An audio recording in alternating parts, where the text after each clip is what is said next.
Sanibona bafowethu. Ya uKatsheni lo. Namhlanje usuku olukhulu-ke. Niyazi ukuthi ngathi ngahlabana lapha kuma-Summer 30.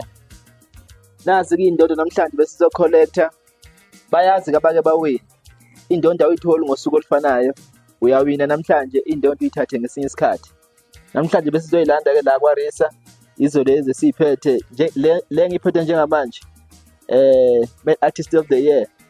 Nganginama-genre amaningi ahlukahlukene lapha. Kwenzeka njalo-ke ashayeka. Kwaze bayi-best maskandi. Sasinabafowethu engibahloniphayo la. Kodwa bathi nje ukuthinteka ngesandla. Ngabuya nayo best maskandi album. Nge-album yami yangonyaka odlule ethi Uyihle Nonyoko. Naye lena ingoma ethi ngibekeni ngizonithengela ibhodlela. Nakuyo-ke le kuyiyona leyo album leyo. Siyabonga kakhulu bafowethu i-support esithe sayiphiwa ngabantu. Lapha-ke asingaphambanisi, lapha bekungavotwa kodwa bekunamajaji. Kusho lukhulu kakhulu ukuwina i-award la kunejaji khona, ngoba ziningi iy'ndlela zokuvota. Uma kungavotwa nje ziningi iy'ndlela onganqenqwa ngazo. UMaskandi-ke siyaziwa, siyasha kakhulu.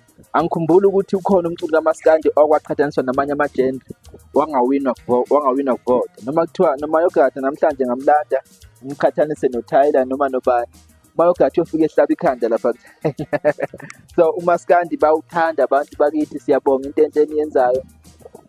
Niqhubeke bafowethu nisupporte wonke ama-artist akhona. Ngiyafisa ukuyiwina nezinye kodwa nje kimi lokhu kusho lukhulu. Ngiyashesha ukwenela mina. Angihlali nginenhliziyo ye-competition ukuthi ngifuna ukuwina iy'ndondo ey'ningi kwendlula ubani.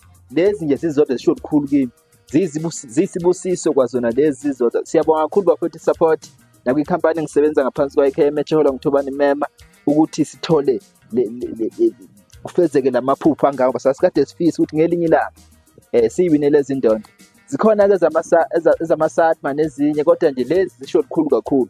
Khona nendondo enkulu kakhulu engabuya nayo lapha-ke kwa-Arts and Culture. Yangijabulisa kakhulu nayo. Inkulu nayo acamthi i-artist kaMaskandi elinayo. Lokhu kusho lukhulu kwi-career yami. Bafuthi qhubekani ningisupporte namanye ama-artist ngokulandelayo.